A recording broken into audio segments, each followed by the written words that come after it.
I would argue that the last 2 years of my life have been the most challenging years of my life, and yet they have been the most profoundly transformational and uplifting in many ways. And I owe it very largely to this place and to the people involved, to Miranda and to Ian and to the community that is built around them.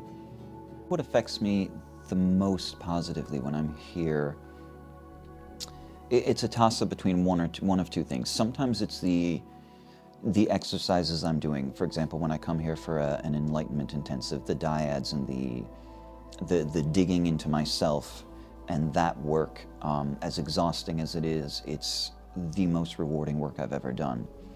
It's become a staple in my own personal practice, to the point that sometimes I wonder how I survived before I discovered dyading. But I would say the biggest positive impact when I come here is the people. It doesn't really matter who's here when I show up. The people here are just so full of love and wisdom and just this light. Without going into it intending this, I gained a community and I gained spiritual mentorship that has been invaluable to me over the last couple years. My first time coming here was because I was in one of the lowest points in my life, and I just Googled retreats in my area and I found one here and turned up. Was not at all ready for what I was getting into. Nothing could have prepared me for how difficult the retreat was, but it was also one of the most rewarding experiences of my life, and since then I've come back. So I think a lot of people come for the retreats to dig into themselves and to explore themselves further and work through different areas of their lives. I think some people come here just for a break, or just to have fellowship with amazing people. I guess perhaps the biggest, kind of most overarching lesson that I learned here was on my first retreat, and has been reinforced other times that I've come. But the idea of my own self-sufficiency.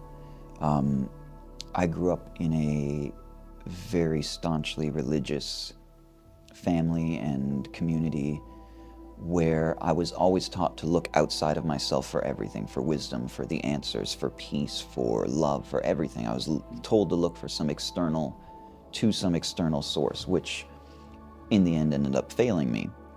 Whether that source was God or whether it was people. I think it was my first time here where I learned, and not just learned like on a cognitive level, but in a way that's kind of more absorbed. It's gonna sound super cheesy, but everything I've been looking for my whole life has always been right here. It's always been within me. And that, though it takes constant reminding, that is a huge lesson. Sometimes I actually struggle to try to communicate to people in my life why they should come here and how good this place is, because people, I find, often get turned off by any time one starts talking about spirituality or retreats or meditation or whatever. The one prerequisite, one has to be open to growth, to transformation.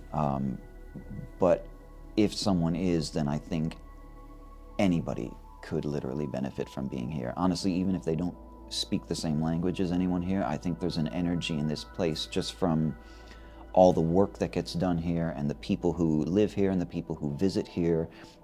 And there's such an uplifted, enlightened, for lack of a better word, energy here that I think just being on the grounds itself is therapeutic and is uplifting and is healing.